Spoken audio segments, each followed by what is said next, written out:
Hello everyone. तो पिछले video में हम लोगों ने जाना था कि कैसे एटमॉस्फेरिक हवा जो है हमारे लंग्स तक पहुंचता है और फिर लंग्स के अंदर जो एल्वुलाई प्रेजेंट है वो उसको आगे की ओर ब्लड के अंदर ट्रांसपोर्ट करता है। तो आज के वीडियो में हम लोग समझेंगे कि लंग्स का स्ट्रक्चर कैसा होता है, यानी बेसिक जो हम लोग नॉलेज जानना चाहेंगे किसके ऊपर, तो स्ट्रक्चर ऑफ लंग्स के ऊपर। तो लंग्स क्या है? तो लंग्स एक तरीके का नेटवर्क है। क्या चीज़ का? ब्रोंकाई का, जहाँ से वो दो ट्यूब में ट्रैकिया जो है दो ट्यूब में जो डिवाइड हो जाता है उसको हम लोग क्या नाम देते हैं? ब्रोंकाई। फिर वही ब्रोंकाई जब आगे जा कर के ब्रांचेस में कन्वर्ट हो जाते हैं तो उनको हम लोग ब्रोंकियोल्स बोलते थे। और इसी ब्रोंकियोल्स के एंड में, यानी कि जो रूट्स जैसे स्ट्रक्चर्स बन जाते हैं उसके एंड में एक सेक लाइक एयर सेक लाइक स्ट्रक्चर बन जाता है, बैगी स्ट्रक्चर। उसको हम लोग एल्वुलाई बोलते हैं।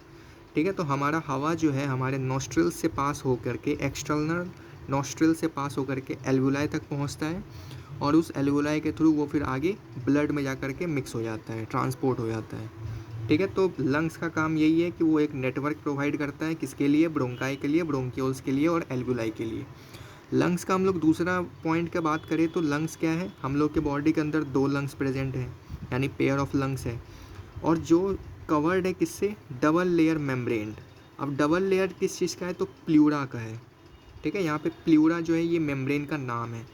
तो वो डबल लेयर तरीके से मेम्ब्रेन कवर्ड है और इस मेम्ब्रेन के बीच में एक फ्लूइड फील्ड है, उसका नाम है प्लूरल फ्लूइड। क्या नाम है? Pleural fluid.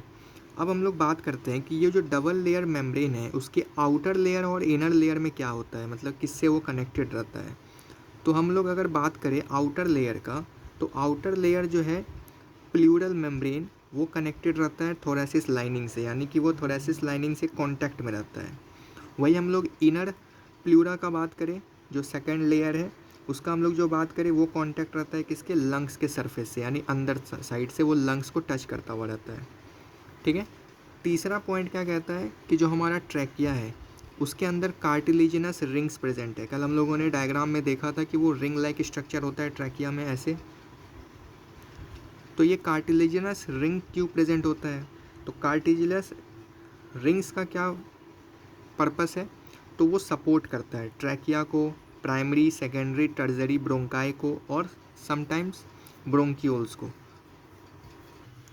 अब जो ब्रोंकियोल्स है वो फर्दर डिवाइड करता है किसमें? टाइनी एयर सैक में, जिसका नाम एल्वुलाई है, जहाँ पर गैसियस एक्सचेंज होता है। ठीक है। जो हमारा ऑक्सीजन जो काम का है, जो सेल्स के लिए यूज़फुल है, वो ऑक्सीजन गैस को वो आगे की ओर पास करता है। तो वो कहाँ पर होता है? तो एल्वुलाई के पास होता है, यानी एल्वुलर मेम्ब्रेन में। अब हम लोग बात करेंगे आखिरी पॉइंट, यानी इसके बाद एक और पॉइंट है वैसे। तो हमारा जो लंग्स है वो कहाँ पे प्रेजेंट है? चेस्ट कैविटी में। ठीक है। हमारा लंग्स चेस्ट कैविटी में प्रेजेंट है और जो क्या चीज़ से बना हुआ है, क्या चीज़ से मिल के बना हुआ है? तो हमारे बहुत सारे बॉडी पार्ट से मिल करके बना हुआ है। जैसे कि हम लोग अगर बात करें कि हमारा लंग्स जो है उसके डॉर्सल साइड, यानी उसके पीठ के साइड, हमारे लंग्स के अगर हम लोग बॉडी का अगर हम लोग बात करें अपना, तो हमारे पीठ के साइड में क्या प्रेजेंट है? तो वर्टिब्रल कॉलम प्रेजेंट है। वेंट्रल साइड यानी हमारे आगे की तरफ, तो आगे की तरफ से हम लोग को क्या दिखता है? तो स्टर्नम रहता है। ठीक है। और जो लंग्स है वो क्या चीज़ से प्रोटेक्टेड है? तो हमारा लंग्स को हम लोग बात करें तो वो रिब्स से प्रोटेक्टेड है, यानी उस लंग्स जो है हमारे रिब्स के बीच में फिट है। और लोअर साइड में हम लोगों ने डायग्राम में भी देखा था कि लंग्स के नीचे ठीक क्या प्रेजेंट है? डायफ्राम प्रेजेंट है, जो अकॉर्डिंग टू द लंग्स वो कॉन्ट्रैक्ट और रिलैक्स करता है। ठीक है। तो हमारा लंग्स जो है इन चारों चीज़ों से सराउंडेड है। डॉर्सल साइड यानी पीठ के तरफ, वर्टिब्रल कॉलम यानी कि स्पाइनल कॉर्ड से वो सराउंड है। वेंट्रल यानी आगे के साइड से वो स्टर्नम से, जो हमारे बॉडी में सिर्फ एक ही प्रेजेंट है स्टर्नम। रिब्स की बात करें तो वो 12 प्रेजेंट होता है, 12 पेयर्स। ठीक है। तो स्टर्नम हमारे आगे साइड से प्रेजेंट है जो कवर्ड किया हुआ है। लेटरल साइड यानी उसके आजू बाजू जो है वो रिब्स प्रेजेंट होते हैं, जो 12 पेयर्स यानी कि 24 नंबर ऑफ रिब्स होते हैं। लोअर साइड लंग्स के ठीक नीचे हिस्से में डायफ्राम प्रेजेंट है, जो उसको कॉन्ट्रैक्ट और रिलैक्स करता है अकॉर्डिंग टू द एयर। जितना वो एयर लंग्स होल्ड करता है उतना देर तक कॉन्ट्रैक्ट और रिलैक्स होता रहता है। अब हम लोग बात करेंगे कि जो हमारा लंग्स है वो कैसे बिहेव करता है। जब हम लोग हवा इनहेल करते हैं और एक्सहेल करते हैं, तो जब भी हवा हम लोग इनहेल करते हैं तो हमारे अंदर क्या आता है? लंग्स में हवा फील्ड होता है, जिसके वजह से वो फूले हुए बलून की तरह नज़र आता है। वही जब हम लोग हवा को एक्सेल कर देते हैं तो वो बलून इन्फ्लेटेड हो जाता है, यानी सिकुड़ जाता है, पतला हो जाता है थोड़ा। ठीक है, अब हमारा नेक्स्ट टॉपिक है ह्यूमन रेस्पिरेटरी सिस्टम, जिसमें हम लोगों ने अभी तक में क्या समझा। पहला पार्ट हम लोगों ने समझा कंडक्टिंग पार्ट, जिसमें बहुत सारे ऑर्गन्स का इन्वॉल्वमेंट था। नोस्ट्रिल्स था, लैरिंग्स था, फेरिंग्स था, ट्रैकिया था, ब्रोंकाई, ब्रोंक्यूल्स, ये सब।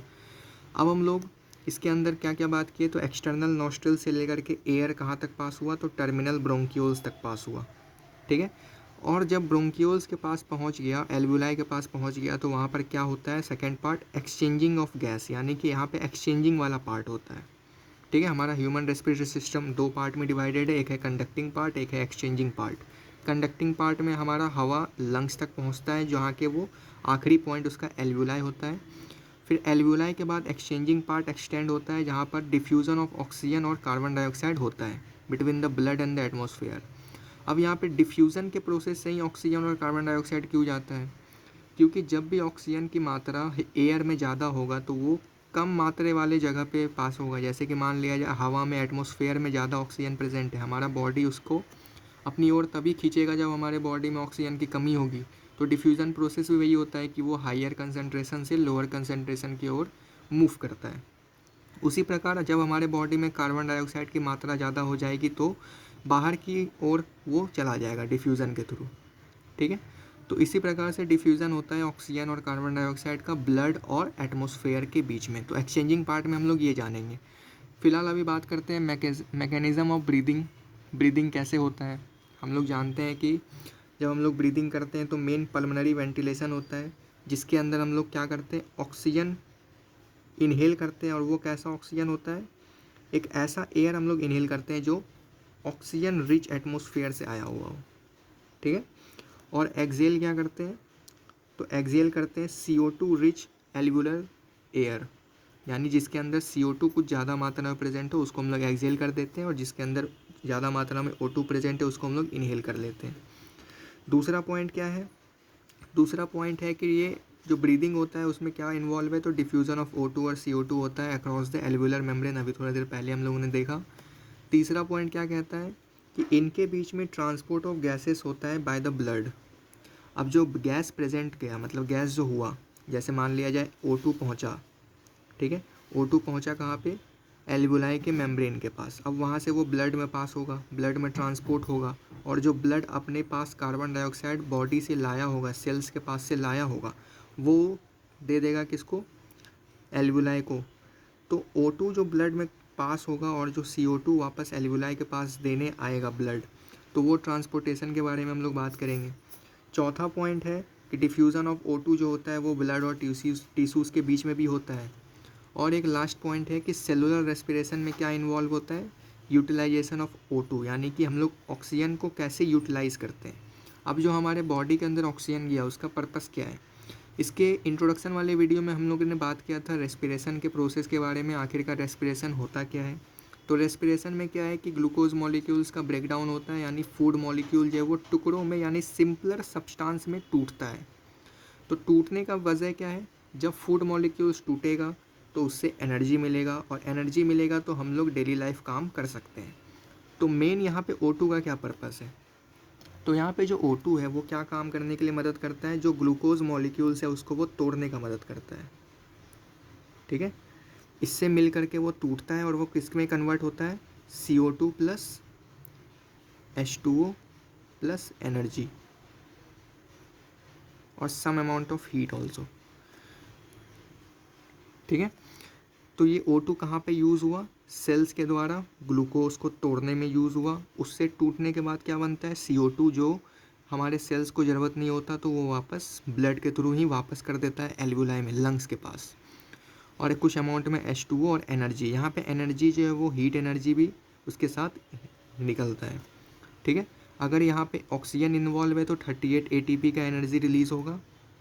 अगर ऑक्सीजन का इन्वॉल्वमेंट नहीं है तो 2 ATP का एनर्जी रिलीज़ होता है।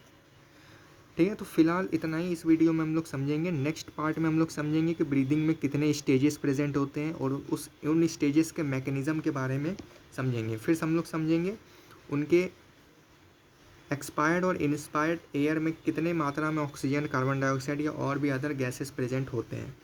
तब तक के लिए थैंक्स फॉर वॉचिंग।